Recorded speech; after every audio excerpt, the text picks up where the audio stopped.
नमस्कार। स्वागत है आपका विकास जाजिम शो में। आज हम राजस्थान राज्य राजनीति के एक महत्वपूर्ण विषय को बहुत आसान भाषा में समझने जा रहे हैं। हम सब लोकतंत्र की बात करते हैं, लेकिन लोकतंत्र की असली बुनियाद तो हमारे गांवों और कस्बों में है, हमारी पंचायतों में। पर कभी सोचा है कि एक ग्राम पंचायत जो गांव की सड़क बनवाती है, पानी की व्यवस्था देखती है, वो अपना काम करने के लिए पैसा कहाँ से लाती है? क्या उनके पास कोई जादू की छड़ी है? तो चलिए आज इसी सबसे बुनियादी सवाल से शुरू करते हैं कि इन पंचायती राज संस्थाओं की वित्तीय शक्तियां क्या हैं, उनके पास पैसा आता कहां से? आपका सवाल बहुत ही एकदम सही जगह पर है। ये सवाल ही पंचायती राज की पूरी व्यवस्था का आधार है, क्योंकि बिना पैसे के कोई भी संस्था काम नहीं कर सकती। और देखिए, संविधान बनाने वालों ने इस बात को बहुत गहराई से सोचा था। इसीलिए संविधान के अनुच्छेद 243 ज यानी एच। हाँ, एच में उसमें पंचायतों की वित्तीय शक्तियों के बारे में साफ साफ लिखा गया है। इसमें कहा गया है कि किसी भी राज्य की विधानसभा कानून बनाकर पंचायतों को कुछ अधिकार दे सकती है, जिससे वो आर्थिक रूप से आत्मनिर्भर बन सकें। अच्छा, तो ये अधिकार क्या है? मतलब क्या पंचायतें खुद भी कमाई कर सकती हैं? बिल्कुल। सबसे पहला और बड़ा अधिकार है कर लगाने की शक्ति। इसका मतलब है कि पंचायतें राज्य सरकार के बनाए कानून के दायरे में रहकर अपने स्तर पर कुछ टैक्स, फीस या शुल्क वसूल सकती हैं। अच्छा, जैसे कौन कौन से कर? हाँ, जैसे गांव में लगने वाले हाट या बाजारों पर लगने वाला टैक्स हो गया, किसी मेले के आयोजन पर लगने वाला कर, सड़कों के इस्तेमाल पर पथ कर यानी रोड टैक्स, भूमि कर, पानी के इस्तेमाल पर जल कर, खेतों की सिंचाई के लिए सिंचाई कर और गांव में साफ सफाई के लिए स्वच्छता कर। तो ये सब छोटे छोटे स्रोत मिलकर पंचायत की आमदनी का एक बड़ा हिस्सा बनते हैं। ये तो बहुत दिलचस्प है। यानी पंचायतें सिर्फ सरकार से मिलने वाले पैसे पर ही निर्भर नहीं है, उनके पास अपने राजस्व के स्रोत भी हैं। लेकिन क्या सरकार से भी कोई सीधी मदद मिलती है? हाँ, बिल्कुल मिलती है। अनुच्छेद 243 झ यानी एच में दूसरी महत्वपूर्ण बात यही है। इसमें लिखा है कि राज्य की विधानसभा ये तय कर सकती है कि राज्य की संचित निधि मतलब सरकार का जो मुख्य खजाना है, उसमें से पंचायतों को सहायता अनुदान दिया जाए। ग्रांटिनेट जिसे कहते हैं। जी, ग्रांटिनेट। ये एक तरह की सीधी आर्थिक मदद होती है जो सरकार विकास कार्यों के लिए पंचायतों को देती है। और तीसरी बात, इसी अनुच्छेद के तहत विधानसभा एक पंचायत निधि या कोष मतलब एक फंड बनाने का भी नियम बना सकती है, जिसमें पंचायतों की सारी कमाई और सरकारी मदद जमा होगी। साथ ही ये भी तय किया जाता है कि इस फंड से पैसा कैसे निकाला जाएगा। ठीक है, तो एक पंचायत निधि यानी फंड बन गया। लेकिन यहाँ पारदर्शिता बहुत जरूरी है। ऐसा तो नहीं हो सकता कि कोई भी जाके पैसा निकाल ले। तो इसे निकालने की प्रक्रिया क्या है? कौन अधिकृत है इसके लिए? आपने बिल्कुल सही मुद्दा उठाया। इसी पारदर्शिता और जवाबदेही को सुनिश्चित करने के लिए हर स्तर पर अलग-अलग और सुरक्षित प्रक्रिया बनाई गई है। सबसे निचले स्तर पर यानी ग्राम पंचायत के लेवल पर जी। ग्राम पंचायत निधि से पैसा निकालने के लिए सरपंच और ग्राम विकास अधिकारी, जिन्हें हम वीडियो कहते हैं, दोनों के संयुक्त हस्ताक्षर की जरूरत होती है। Joint signature. जी, जॉइंट सिग्नेचर। इसका मतलब है कि दोनों की सहमति के बिना एक भी रुपया नहीं निकाला जा सकता। और इससे ऊपर के स्तरों पर पंचायत समिति और जिला परिषद में क्या होता है? वहां भी यही संयुक्त जिम्मेदारी का सिद्धांत लागू होता है। पंचायत समिति के स्तर पर, जो ब्लॉक लेवल पर होती है, वहां की निधि से पैसा निकालने के लिए खंड विकास अधिकारी, बीडीओ और प्रधान, इन दोनों के जॉइंट सिग्नेचर चाहिए होते हैं। अच्छा। और सबसे ऊपरी स्तर पर यानी जिला परिषद में, जिला परिषद निधि से पैसा निकालने की जिम्मेदारी मुख्य कार्यकारी अधिकारी, सीईओ और लेखा अधिकारी यानी अकाउंट्स ऑफिसर की होती है। उनके हस्ताक्षर से ही पैसा निकलता है। ये व्यवस्था तो पैसों के सही प्रबंधन के लिए बहुत अच्छी है, लेकिन एक सवाल और उठता है। क्या कोई ऐसी व्यवस्था भी है जो समय समय पर ये देखे कि पंचायतों की आर्थिक हालत कैसी है, उन्हें और कितने पैसों की जरूरत है? कहीं ऐसा तो नहीं कि जरूरतें बढ़ गई हैं और पैसा उतना ही मिल रहा है? बहुत बढ़िया सवाल। और इसी जरूरत को पूरा करने के लिए संविधान में एक बहुत ही महत्वपूर्ण संस्था का प्रावधान किया गया है, राज्य वित्त आयोग। State finance commission. जी, इसका जिक्र संविधान के अनुच्छेद 243 झ आई। हाँ, आय में है। ये आयोग एक तरह से पंचायतों का वित्तीय डॉक्टर है, जो उनकी सेहत की जांच करता है।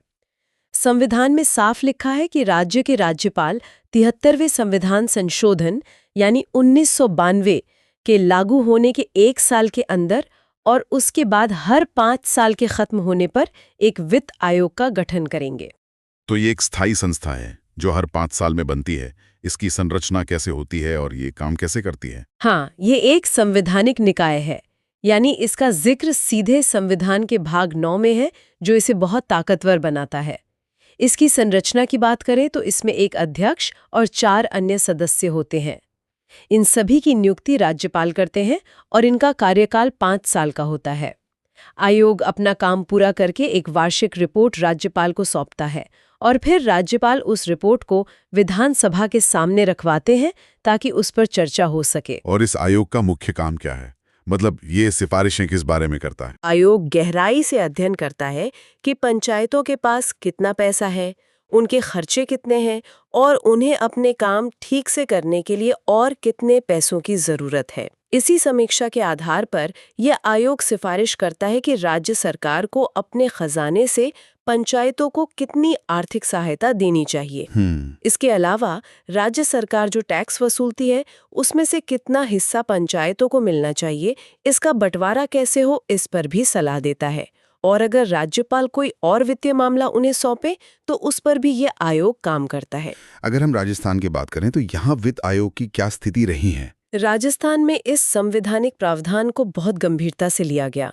राजस्थान के पहले वित्त आयोग का गठन 24 अप्रैल 1994 को किया गया था। इस आयोग ने 1 अप्रैल 1995 से लेकर 31 मार्च 2000 तक की अवधि के लिए अपनी सिफारिशें दी थी। और इसके पहले अध्यक्ष? इसके पहले अध्यक्ष श्री कृष्ण कुमार गोयल थे। वहीं 5वें राज्य वित्त आयोग की अध्यक्ष ज्योति किरण थी। यहाँ एक और दिलचस्प बात जानना जरूरी है। बताइए। जिस तरह गांव की पंचायतों के लिए अनुच्छेद 243I में वित्त आयोग का प्रावधान है, ठीक उसी तरह शहरों के नगर निकायों यानी नगर पालिकाओं और नगर निगमों के लिए भी राज्य वित्त आयोग की व्यवस्था है, जिसका उल्लेख संविधान के भाग 9 क के अनुच्छेद 243Y में मिलता है। ठीक है, तो पैसों का इंतजाम हो गया, उनके बंटवारे की समीक्षा भी हो गई, लेकिन हम सब जानते हैं कि जहां पैसा होता है वहां गड़बड़ी की आशंका भी बनी रहती है। तो इस सिस्टम में चेक और बैलेंस क्या है? क्या इन खर्चों की कोई जांच या ऑडिट भी होता है ताकि सब कुछ पारदर्शी रहे? बिल्कुल, बिना जांच के कोई भी वित्तीय व्यवस्था पूरी नहीं हो सकती। इसके लिए संविधान के अनुच्छेद 243J यानी जे में पंचायतों के लेखाओं की संपरीक्षा मतलब ऑडिटिंग का प्रावधान है। इसमें साफ कहा गया है कि राज्य की विधानसभा कानून बनाकर ये तय करेगी कि पंचायतों के खातों की जांच कैसे होगी। और इसी में एक बहुत ही क्रांतिकारी अवधारणा जोड़ी गई है, सामाजिक अंकेक्षण यानी सोशल ऑडिट। सोशल ऑडिट, ये शब्द सुनने में ही बहुत शक्तिशाली लगता है। इसका मतलब क्या है और ये काम कैसे करता है? क्या ये पारंपरिक ऑडिट से अलग है? ये पारंपरिक ऑडिट से बहुत अलग और ज्यादा शक्तिशाली है। पारंपरिक ऑडिट में तो कोई सरकारी अफसर आकर कागजों की जांच करता है जी, लेकिन सोशल ऑडिट एक ऐसी प्रक्रिया है जिसमें गांव के लोग खुद सरकार द्वारा चलाए जा रहे कामों की जांच करते हैं। सोचिए, गांव में एक सड़क बनी, अब कोई बाहर से आया अफसर नहीं बल्कि गांव के लोग ही सरकारी कागजात लेकर उस सड़क पर खड़े होंगे। अच्छा। वो नापेंगे कि सड़क उतनी चौड़ी है या नहीं जितनी कागज पर लिखी है, और देखेंगे कि जो सीमेंट लगा है वो अच्छी क्वालिटी का है या सिर्फ रेत मिला दी गई है। ये जनता को सीधे सीधे ऑडिटर बना देता है। वाह। और राजस्थान में ये व्यवस्था बहुत प्रभावी ढंग से लागू है। यहाँ हर ग्राम पंचायत में साल में 2 बार सोशल ऑडिट करना अनिवार्य है। ये तो सच में लोकतंत्र को जमीनी स्तर पर मजबूत करने जैसा है। अब पैसों और उसकी जांच की बात हो गई, तो आते हैं असली पावर पर, जो चुनाव से मिलती है। इन लाखों पंचायत प्रतिनिधियों का चुनाव निष्पक्ष तरीके से कौन करवाता है? इसकी क्या प्रक्रिया है? लोकतंत्र का आधार ही निष्पक्ष चुनाव है और इस बड़ी जिम्मेदारी के लिए संविधान के अनुच्छेद 243 के में एक और शक्तिशाली संवैधानिक संस्था का उल्लेख है, राज्य निर्वाचन आयोग। इससे आप पंचायतों और नगर पालिकाओं का अपना इलेक्शन कमीशन समझ सकते हैं। अच्छा। इसका मुख्य काम पंचायतों के सभी चुनावों के लिए मतदाता सूची यानी वोटर लिस्ट तैयार करवाना और उन सभी चुनावों का अधीक्षण, निर्देशन और नियंत्रण करना है। यानी चुनाव कब होंगे, कैसे होंगे, आचार संहिता क्या होगी, ये सब तय करने की जिम्मेदारी इसी आयोग की है। और इसकी संरचना कैसी होती है? इसके प्रमुख को कितनी स्वतंत्रता दी गई है? देखिए, इसकी संरचना में एक राज्य निर्वाचन आयुक्त होता है जिनकी नियुक्ति राज्यपाल द्वारा की जाती है। ये भी एक संवैधानिक निकाय है जिसका उल्लेख संविधान के भाग 9 में है और इसकी स्वतंत्रता सुनिश्चित करने के लिए बहुत कड़े प्रावधान किए गए हैं। जैसे निर्वाचन आयुक्त की सेवा शर्तों और उनके कार्यकाल का निर्धारण तो राज्यपाल करते हैं, लेकिन उन्हें पद से हटाना बहुत मुश्किल है। उन्हें पद से सिर्फ उसी प्रक्रिया से हटाया जा सकता है जिस प्रक्रिया से किसी हाई कोर्ट के जज को हटाया जाता है। यानी महाभियोग जैसी प्रक्रिया से? हाँ, महाभियोग जैसे एक जटिल संसदीय प्रक्रिया के माध्यम से। और एक बार उनकी नियुक्ति हो जाने के बाद उनकी सेवा शर्तों में कोई ऐसा बदलाव नहीं किया जा सकता जो उनके लिए नुकसानदायक हो। राजस्थान में इस आयोग का गठन कब हुआ और यहाँ पंचायती राज चुनावों का इतिहास कैसा रहा है? 73वें संशोधन के बाद राजस्थान में राज्य निर्वाचन आयोग का गठन जून 1994 में किया गया और इसने जुलाई 1994 से अपना काम करना शुरू कर दिया था।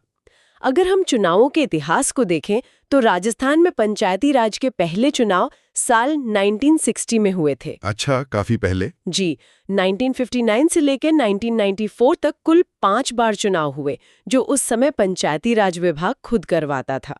लेकिन आयोग बनने के बाद चुनाव नियमित हो गए। 1995 से लेकर 2020 तक 6 बार चुनाव हुए, जो राज्य निर्वाचन आयोग ने करवाए। तो कुल मिलाकर अब तक 11 बार चुनाव हो चुके हैं। बिल्कुल। 2020 तक राजस्थान में कुल 11 बार पंचायती राज संस्थाओं के चुनाव हो चुके हैं। ये चुनाव वर्ष थे 1960, 1965, 1978, 1981, 1988, 1995, 2000, 2005, 2010, 2015 और 2020। राजस्थान राज्य निर्वाचन आयोग के पहले अध्यक्ष श्री अमर सिंह राठौर थे और वर्तमान अध्यक्ष श्री प्रेम सिंह मेहरा हैं। और यहाँ भी जैसे वित्त आयोग के मामले में था, नगरीय निकायों के चुनावों के लिए राज्य निर्वाचन आयोग का उल्लेख संविधान के भाग 9 क के अनुच्छेद 243 ZA में मिलता है। ठीक है, तो ये सारे प्रावधान जो पंचायतों को वित्तीय और चुनावी शक्ति देते हैं, क्या ये पूरे भारत में एक जैसे लागू होते हैं? जैसे केंद्र शासित प्रदेशों का क्या? इस बारे में भी संविधान में स्पष्टता है। अनुच्छेद 243 ठ यानी L कहता है कि पंचायती राज से जुड़े ये सभी प्रावधान संघ राज्य क्षेत्रों यानी केंद्र शासित प्रदेशों पर भी लागू होंगे। बस वहां पर राज्यपाल की जगह उस प्रदेश के प्रशासक को जिम्मेदार माना जाएगा। लेकिन क्या इसमें कोई छूट है? हाँ, राष्ट्रपति को ये अधिकार है कि वो एक अधिसूचना जारी करके कुछ बदलावों या अपवादों के साथ इन प्रावधानों को किसी केंद्र शासित प्रदेश में लागू कर सकते हैं। तो क्या इसका मतलब ये है कि भारत में कुछ ऐसे भी क्षेत्र हैं जहां पंचायती राज व्यवस्था लागू ही नहीं होती? हाँ, कुछ अपवाद हैं और इनके बारे में अनुच्छेद 243 ड यानी M में विस्तार से बताया गया है। ये व्यवस्था अनुच्छेद 244 के खंड 1 में बताए गए अनुसूचित क्षेत्रों और खंड 2 में बताए गए जनजातीय क्षेत्रों पर सीधे तौर पर लागू नहीं होती। अच्छा, शेड्यूल्ड एरियाज और ट्राइबल एरियाज पर? जी, इन क्षेत्रों की अपनी विशेष सांस्कृतिक और प्रशासनिक व्यवस्था होती है। हालांकि संसद अगर चाहे तो साधारण बहुमत से एक कानून बनाकर इन प्रावधानों को इन क्षेत्रों में भी लागू करवा सकती है। जैसे पैसा कानून? बिल्कुल, जैसा कि पैसा कानून के जरिए किया गया, जिसकी बात हम आगे करेंगे। इसके अलावा यह व्यवस्था 3 राज्यों पर बिल्कुल लागू नहीं होती: नागालैंड, मेघालय और मिजोरम। नागालैंड, मेघालय और मिजोरम। हाँ, साथ ही मणिपुर राज्य के वे पहाड़ी इलाके जहां पहले से ही जिला परिषदें काम कर रही हैं, वहां भी ये लागू नहीं होता।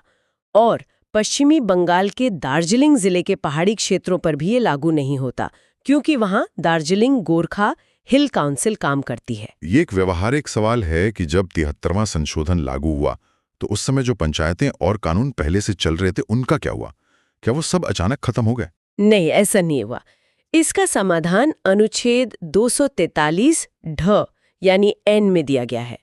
इसमें कहा गया कि संशोधन लागू होने से पहले के जो भी कानून राज्यों में चल रहे थे वे तब तक लागू रहेंगे जब तक कि राज्य की विधानसभा उन्हें बदल ना दे या रद्द ना कर दे या फिर 1 साल पूरा ना हो जाए। ताकि कोई शून्य की स्थिति ना बने। बिल्कुल। इसी तरह जो पंचायतें पहले से काम कर रही थीं, वे भी अपना कार्यकाल पूरा होने तक या जब तक विधानसभा उन्हें भंग ना कर दे तब तक बनी रहेंगी। इससे व्यवस्था में एक निरंतरता बनी रहे। और एक आखिरी संवैधानिक सवाल, क्या पंचायती राज चुनाव से जुड़े किसी मामले को, जैसे सीटों के बंटवारे को, अदालत में चुनौती दी जा सकती है? इस पर अनुच्छेद 243 यानी ओ एक तरह से न्यायिक हस्तक्षेप पर रोक लगाता है। इसमें साफ लिखा है कि निर्वाचन क्षेत्रों के परिसीमन यानी डिलिमिटेशन या सीटों के आवंटन से संबंधित किसी भी कानून की वैधता को किसी भी अदालत में चुनौती नहीं दी जा सकती। अच्छा। इसका उद्देश्य चुनावी प्रक्रिया को लंबे चौड़े कानूनी विवादों से बचाना और चुनावों को समय पर संपन्न कराना है। चलिए अब कुछ और व्यावहारिक बातों को समझते हैं। हमने ग्राम पंचायत के बारे में तो सुना है, लेकिन ये वार्ड सभा क्या होती है? वार्ड सभा ग्राम पंचायत की सबसे छोटी लेकिन सबसे महत्वपूर्ण इकाई है। अच्छा। हाँ, एक ग्राम पंचायत कई वार्डों में बटी होती है। किसी एक वार्ड के सभी पंजीकृत वयस्क मतदाता मिलकर उस वार्ड की वार्ड सभा बनाते हैं। इसका अध्यक्ष उसी वार्ड का चुना हुआ प्रतिनिधि यानी वार्ड पंच होता है। और अगर वार्ड पंच मौजूद ना हो तो? अगर किसी बैठक में वार्ड पंच मौजूद ना हो तो बैठक में आए सदस्य अपने में से ही किसी एक को बहुमत से अध्यक्ष चुन लेते हैं। कानून के अनुसार साल में इसकी कम से कम 2 बैठकें होना जरूरी है। और अब बैठक के लिए कोरम? बैठक के लिए कोरम यानी गणपूर्ति कुल सदस्यों का 10% होती है। मतलब अगर एक वार्ड में 200 वोटर हैं तो बैठक शुरू करने के लिए कम से कम 20 लोगों का मौजूद होना जरूरी है। और अगर कोई अध्यक्ष या उपाध्यक्ष, चाहे वो सरपंच हो या प्रधान, ठीक से काम न करे तो उसे हटाने की क्या प्रक्रिया है? वो 3/4 बहुमत की बात हमने सुनी है, वो क्या है? किसी भी अध्यक्ष या उपाध्यक्ष को हटाने के लिए एक अविश्वास प्रस्ताव लाया जाता है। असल में इसकी एक तय प्रक्रिया है।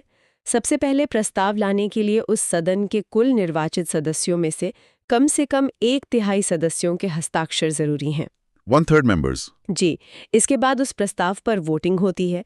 अगर ये प्रस्ताव सदन में मौजूद और वोट देने वाले निर्वाचित सदस्यों के 3/4 बहुमत से पारित हो जाता है तो अध्यक्ष या उपाध्यक्ष को तुरंत पद से हटना पड़ता है। 3/4 मेजॉरिटी? हाँ, 3/4 बहुमत। लेकिन इसमें कुछ शर्तें भी हैं ताकि इस अधिकार का दुरुपयोग ना हो। क्या शर्तें? पहला, ये प्रस्ताव किसी भी अध्यक्ष या उपाध्यक्ष के कार्यकाल के पहले 2 साल में नहीं लाया जा सकता। दूसरा, अगर एक बार अविश्वास प्रस्ताव लाया गया और वो खारिज हो गया तो अगले 1 साल तक दोबारा नहीं ला सकते? बिल्कुल, अगले 1 साल तक दोबारा वैसा ही प्रस्ताव नहीं लाया जा सकता। और एक बहुत महत्वपूर्ण बात यह है कि जो पदेन सदस्य होते हैं, जैसे उस क्षेत्र के विधायक या सांसद, उन्हें इस प्रक्रिया में वोट देने का अधिकार नहीं होता है। ये सिर्फ चुने हुए प्रतिनिधियों के बीच का मामला है। राजस्थान के संदर्भ में कुछ और रोचक तथ्य क्या हैं जो हमारे श्रोताओं को जानने चाहिए? राजस्थान से जुड़े कई महत्वपूर्ण और प्रेरणादायक तथ्य हैं। जैसे राजस्थान की पहली महिला जिला प्रमुख श्रीमती नगेंद्र बाला थीं, जो कोटा की जिला प्रमुख बनी थीं। राज्य की पहली महिला सरपंच का गौरव श्रीमती छगन बहन गोलछा को मिला, जो जोधपुर के फलोदी तहसील के खिचन गांव से थीं। एक और रोचक तथ्य है कि संयुक्त राष्ट्र संघ की मिलेनियम विकास परियोजना के तहत चुरू जिले की राजगढ़ तहसील के अमरपुरा गांव को भारत का पहला मिलेनियम गांव घोषित किया गया था। अच्छा। जी। प्रशासनिक स्तर पर भी समय समय पर सुधार हुए हैं। राजस्थान पंचायती राज अधिनियम 1994 की धारा 89 में संशोधन करके ग्राम सेवक का नाम बदलकर अब ग्राम विकास अधिकारी कर दिया गया है। 1 अप्रैल 2011 से राज्य में ग्राम सचिवालय की व्यवस्था शुरू की गई। इसका क्या मकसद था? इसका मकसद ये था कि शिक्षा, कृषि, स्वास्थ्य जैसे कई विभागों की सेवाएं और गतिविधियां सीधे ग्राम पंचायत स्तर पर ही लोगों को मिल सके। अगर हम भारत के दूसरे राज्यों की तरफ देखें तो कुछ अनोखी व्यवस्थाएं मिलती हैं? हाँ बिल्कुल। जैसे पश्चिमी बंगाल भारत का एकमात्र राज्य है जहां 4 स्तरीय पंचायती राज व्यवस्था है। 4 स्तरीय? जी। वहाँ ग्राम पंचायत, अंचल पंचायत, आंचलिक परिषद और जिला परिषद है। वहीं आंध्र प्रदेश भारत का एकमात्र ऐसा राज्य है जहां पंचायतों में अल्पसंख्यकों के लिए भी आरक्षण का प्रावधान किया गया है। आपने पहले जिक्र किया था कि कुछ अनुसूचित और जनजातीय क्षेत्रों में सामान्य पंचायती राज कानून लागू नहीं होता। उनके लिए पेसा नाम का एक विशेष कानून है। ये क्या है? हाँ, पेसा अधिनियम यानी PSA एक्ट। इसका पूरा नाम है panchayat extension to scheduled areas यानी अनुसूचित क्षेत्रों में पंचायत विस्तार अधिनियम। ये कानून 24 दिसंबर 1996 को लागू हुआ था। और ये किस समिति की सिफारिश पर बना था? इसे 1995 में बनी दलीप सिंह भूरिया समिति की रिपोर्ट के आधार पर बनाया गया था। इसका मुख्य उद्देश्य है जनजातीय समुदायों की पारंपरिक स्वशासन व्यवस्था, उनकी संस्कृति और रीति रिवाजों की सुरक्षा करना और उन्हें असली स्वशासन का अधिकार देना।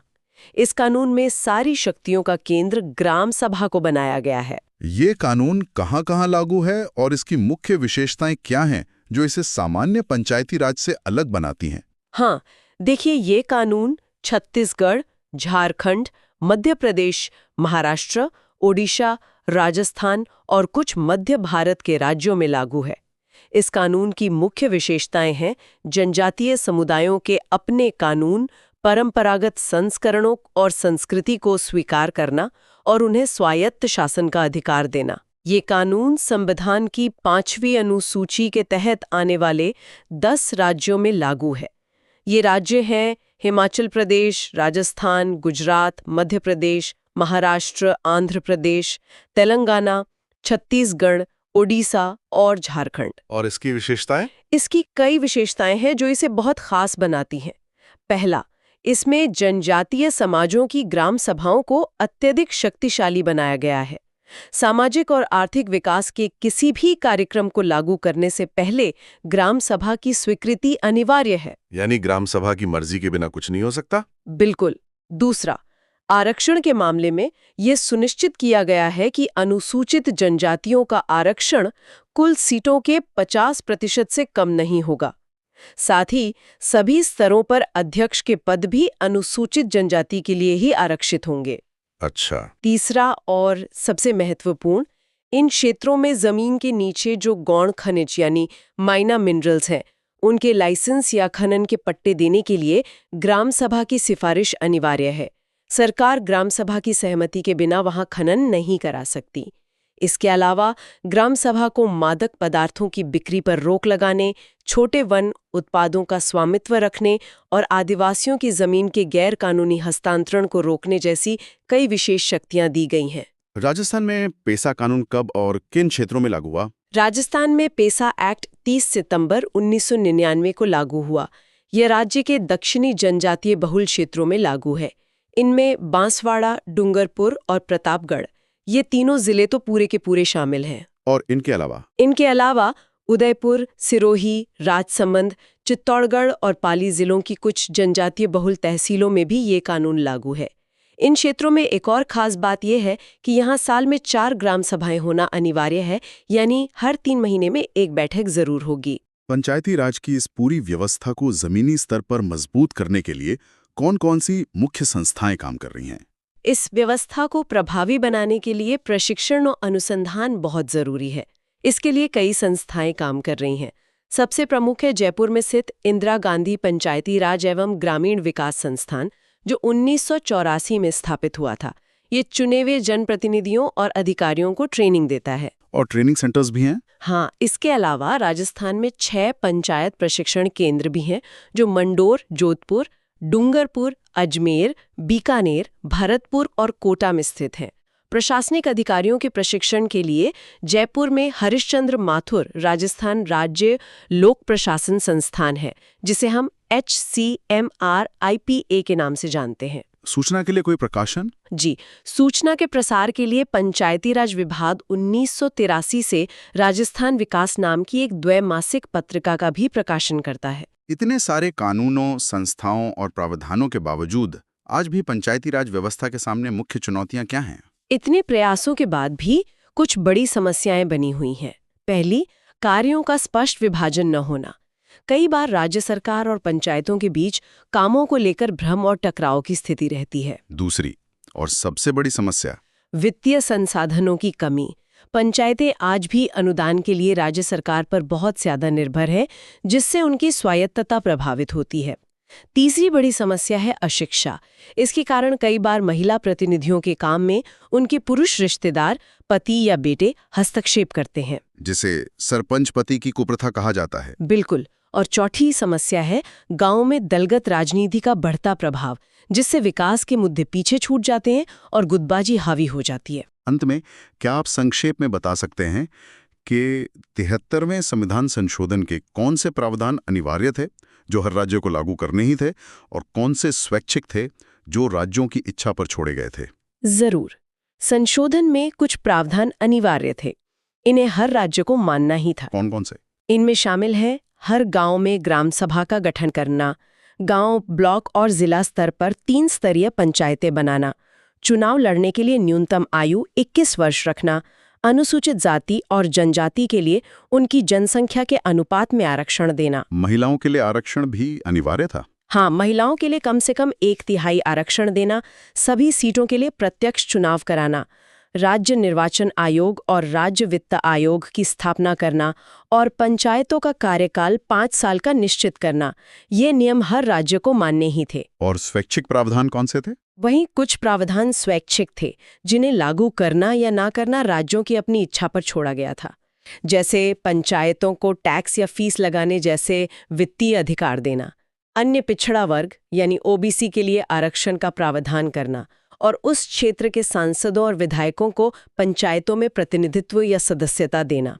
इन मामलों में अलग-अलग राज्यों ने अपनी अपनी परिस्थितियों के अनुसार फैसले लिए। यदि आपको ये व्याख्या पसंद आई हो तो हमारे YouTube चैनल विकास जाजीम को सब्सक्राइब करें। इस ऑडियो को अपने दोस्तों के साथ शेयर करें और यदि पसंद आया हो तो लाइक जरूर करें। अपने सुझाव और सवाल हमें कमेंट बॉक्स में बताएं। धन्यवाद।